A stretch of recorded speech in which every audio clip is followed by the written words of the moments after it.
Los movimientos feministas.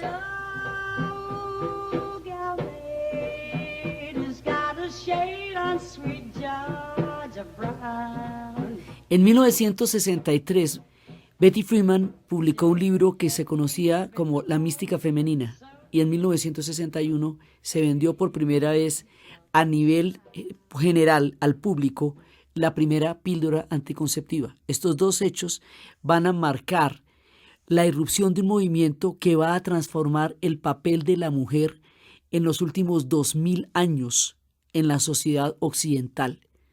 Ya en el siglo XIX habían comenzado los movimientos para buscar el voto para las mujeres, los movimientos sufragistas que empezaron desde el XIX y que van a ser particularmente activos a comienzos de las primeras 2 décadas del siglo XX, buscando los derechos ciudadanos de las mujeres que desde la Revolución Francesa, Olympia de Gauche había pedido como un derecho fundamental y se había desconocido. Olympia fue decapitada en su momento, que las sufragistas lucharon profundamente y solo obtuvieron después de la Primera Guerra Mundial. Durante la Segunda Guerra Mundial, las mujeres van a estar a cargo de los países que participaron en el conflicto en lo que se conocería como el frente doméstico. Fueron las mujeres las que hicieron las armas, las que trabajaron en las fábricas y las que respondieron por los países mientras los hombres estaban en guerra. Cuando termina la Segunda Guerra Mundial, las mujeres en Estados Unidos y en Europa van a volver a sus casas, pero sobre todo en los Estados Unidos, a un rol solamente de esposas después de que habían tenido un rol de fuerte dominio en la sociedad durante la guerra. Será la era de los electrodomésticos y de la sociedad de consumo. A esto es a lo que Betty Freeman llama la mística femenina, porque dice que las mujeres vivían en un confortable campo de concentración, con todos los electrodomésticos a su disposición, pero sin capacidad para decidir sobre su vida.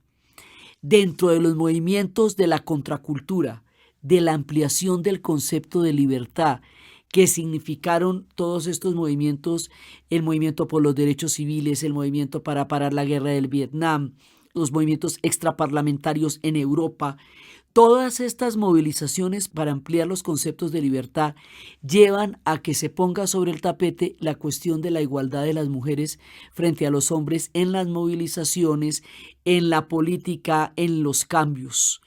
Habiendo vivido las mismas protestas contra la guerra del Vietnam, por los derechos civiles, las mujeres no tenían la misma capacidad de decisión sobre las organizaciones políticas y ahí empieza el debate. Entonces el debate empieza por si los riesgos son los mismos, porque no se puede decidir. Luego, a trabajo igual, salario igual, porque las diferencias de la escala salarial eran muy grandes. Los movimientos feministas van a tener dos líneas básicas. Una es en el campo de lo político y lo laboral, en los derechos, por el derecho de las mujeres a la participación masiva en la educación, por el derecho de las mujeres a reclamar y tener patrimonios. En el caso de Francia, la ley que autoriza a la mujer a ser dueña de su patrimonio y hacer transacciones es de 1970. La ley en Colombia es de 1930.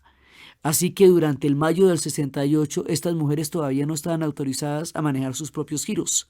Entonces, hay toda una discusión política en términos de derechos laborales y hay toda una discusión de rol, en términos del rol de la mujer con respecto al conocimiento, con respecto a la familia, a su propia sexualidad, a su decisión. La píldora anticonceptiva hace que la mujer pueda decidir sobre su propio cuerpo, cuándo tener hijos, si los va a tener o no los va a tener, en qué época y cuántos.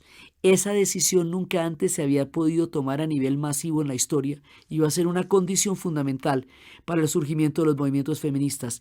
Terminada la contracultura, terminada la guerra del Vietnam, una vez que la lucha por los derechos civiles logró culminar en los Estados Unidos y cambiar radicalmente la situación de las comunidades negras, surgen dos tipos de movimientos distintos, los ecologistas y los feministas. Y los feministas también son contemporáneos e interrelacionados con los movimientos gay, porque son movimientos contra la discriminación por género o por opción sexual. Los movimientos feministas eventualmente van a cambiar todo el rol de la mujer que desde hacía más de 2000 años no había variado en la historia y que en la era victoriana se había hecho particularmente opresivo y que ahora, con la revolución sexual, el hipismo, las movilizaciones, la ampliación del concepto de libertad, la píldora anticonceptiva y una nueva conciencia histórica emprenderían un proceso de transformación como nunca antes y en menos de una década, la mujer cambió un rol que se había mantenido durante milenios de la misma manera y que hace que el mundo ahora tenga una perspectiva muy distinta de lo que es el concepto de mujer, participación política y rol.